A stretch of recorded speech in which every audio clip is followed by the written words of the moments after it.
एक समय की बात है। भगवान बुद्ध एक शहर में प्रवचन दे रहे थे।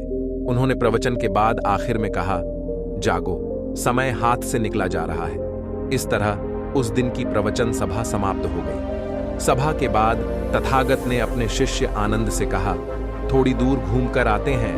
आनंद भगवान बुद्ध के साथ चल दिए। अभी वे विहार के मुख्य द्वार तक ही पहुंचे थे, लेकिन वहीं पर रुक गए। प्रवचन सुनने आए लोग बाहर निकल रहे थे, इसलिए भीड़ का माहौल था। वे दोनों भीड़ कम होने का इंतजार करने लगे।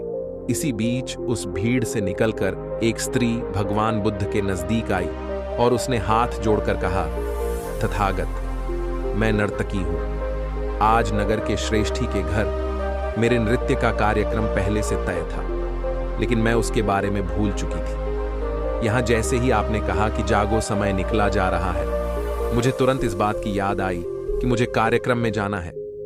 उसके बाद एक डाकू भगवान बुद्ध से मिला और उसने कहा, तथागत, मैं आपसे कोई बात छिपाऊंगा नहीं। मैं भूल गया था कि आज मुझे एक जगह डाका डालने जाना था, पर आज उपदेश सुनते ही मुझे अपनी योजना याद आ गई। इस तरह एक बूढ़ा व्यक्ति भगवान बुद्ध के पास आया और उसने कहा, तथागत, जिंदगी भर दुनिया भर की चीजों के पीछे भागता रहा।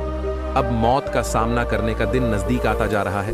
अब मुझे लगता है कि सारी जिंदगी यूं ही बेकार हो गई।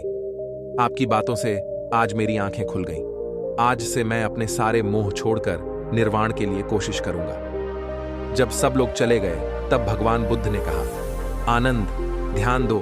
प्रवचन मैंने एक ही दिया, लेकिन उसका हर किसी ने अलग अलग मतलब निकाला। दैनिक राशिफल या आध्यात्मिक विचार, वास्तु ज्ञान और कुंडली का सार।